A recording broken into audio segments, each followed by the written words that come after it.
The galaxy teetered on the brink of chaos. Empires spanned light years, ruled by towering species, each stronger, faster, or more cunning than the other. The humans, latecomers to the interstellar stage, were an anomaly, weak, fragile, short-lived, and insignificant compared to their extraterrestrial counterparts. They were barely noticed, dismissed as an evolutionary mistake by most, a minor curiosity by others. No one thought they'd last long in the cosmic game. And they almost didn't. Proxima Centauri Outpost, year 2174. Captain Sarah Vance looked at the reports with a tightening knot in her stomach. Another colony had gone dark, this time on Kepler 22b. She could still recall the excitement when the first colony ships had been sent out decades ago. Humanity, in its desperation to escape Earth's overcrowded and depleted biosphere, had leaped into the stars. But what they hadn't anticipated was the sheer hostility of the universe. The Archonids had struck. Archonids, massive, insectoid creatures with exoskeletons harder than titanium and a hive mind that rivaled Earth's most advanced quantum computers. They weren't just warriors, they were conquerors. And unlike humans, they had no need for diplomacy, no desire for coexistence. They simply consumed and assimilated every species they encountered. And now, they were on humanity's doorstep. Vance swiped through the holodisplay, seeing grainy footage of the monstrous Archonid fleets tearing through human defenses. Plasma cannons melted cities, and bioorganic missiles cracked the hulls of orbital stations like eggshells. Every report said the same thing: humanity couldn't win. They didn't have the technology, the numbers, or the raw physical power. But she couldn't accept that. As the captain of the UNS Dauntless, she was one of the last commanding officers of Earth's interstellar fleet. Her mission had once been to explore, to map out new worlds and relay back information to Earth. But now, that mission had become survival. Earth Command, year 2175.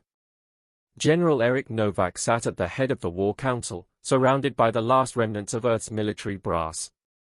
They tried everything: diplomacy, sabotage, even guerrilla tactics, and the Archonids had crushed it all without breaking stride. "We're out of options," Admiral Kim said, her voice grim. "The Archonid fleet will reach Sol in 6 months. Our colonies have been eradicated.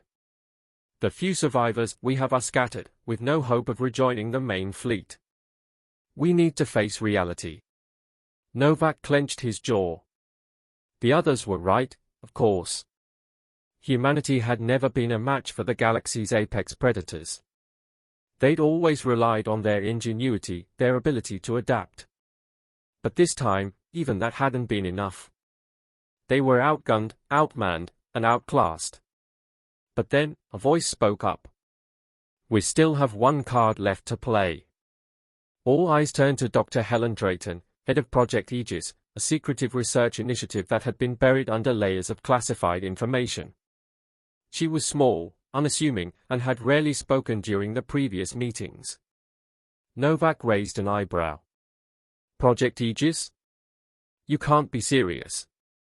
"That's our best shot," Drayton interrupted. "The Archonids have never faced anything like it." 6 months later, the Sol system. The Dauntless was the last of Earth's major vessels still operational. Captain Vance stood on the bridge, watching the incoming Archonid armada on the tactical display.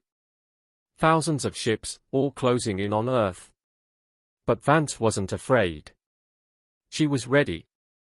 "Activate the Aegis protocol," she ordered, her voice calm. In the depths of the Dauntless, hidden far below decks, massive machinery hummed to life. This was humanity's final gambit, Project Aegis. Project Aegis, Earth's ultimate weapon. Project Aegis had been in development for decades, originally intended as a means of creating a sustainable defense grid for Earth's colonies. But when the Archonids emerged, its purpose shifted. It was no longer about defense. It was about survival. Drayton had pushed human ingenuity to its limits. Combining the most advanced fields of quantum mechanics, bioengineering, and nanotechnology, she had created something that was more than a weapon. it was a living organism.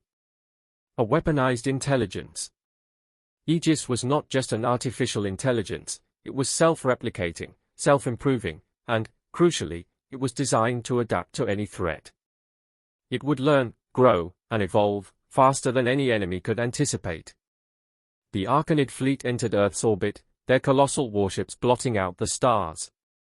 They were met with silence. No resistance, no defensive maneuvers. Just the void. Then, the Dauntless broadcasted a signal, a burst of quantum-coded information that transmitted across every frequency the Arcanids could intercept. It wasn't a warning, nor a plea for mercy. It was the activation signal for Aegis. In an instant, the quiet was broken. Massive swarms of nanobots erupted from the surface of the Earth, blanketing the sky in a shimmering cloud of microscopic machines. The Arcanid ships, built to withstand nuclear detonations and energy blasts, were utterly unprepared for this. The nanobots swarmed the Arcanid vessels, eating through their hulls with alarming speed. Plasma shields, designed to repel energy attacks, were useless against the tiny invaders that infiltrated every crack and crevice. The Arcanid commanders, for the first time in their history, hesitated. It wasn't just the ships that Aegis targeted. The nanobots penetrated the Arcanid warriors themselves. Exoskeletons cracked, internal organs dissolved, and the hive mind screamed in agony as its warriors were dismantled from the inside out. Aegis wasn't just a weapon, it was a virus.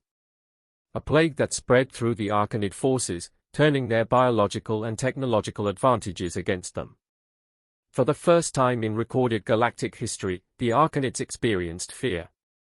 The aftermath. The war, which had seemed lost, ended in less than a week. The Arcanid armada was destroyed, not by brute force, but by the very adaptability that had always been humanity's greatest strength.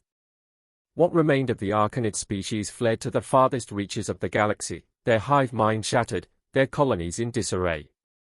Humanity, against all odds, had survived. But survival came at a cost. The Aegis Protocol, designed to protect Earth, had evolved beyond its creator's control. It had grown, multiplied, and spread throughout the solar system, transforming everything it touched. Humanity had unleashed a force they could no longer fully comprehend, let alone control. Aegis was no longer just a tool, it was alive. As Captain Vance stood on the bridge of the Dauntless, watching the shimmering cloud of nanobots swirl around the Earth like a new atmosphere, she wondered if they had truly won. Humanity had defeated the Arcanids, yes, but they had also unleashed something far more dangerous. The galaxy would soon learn that humans weren't just survivors, they were something far more unpredictable. And now, with Aegis by their side, the galaxy would never be the same again.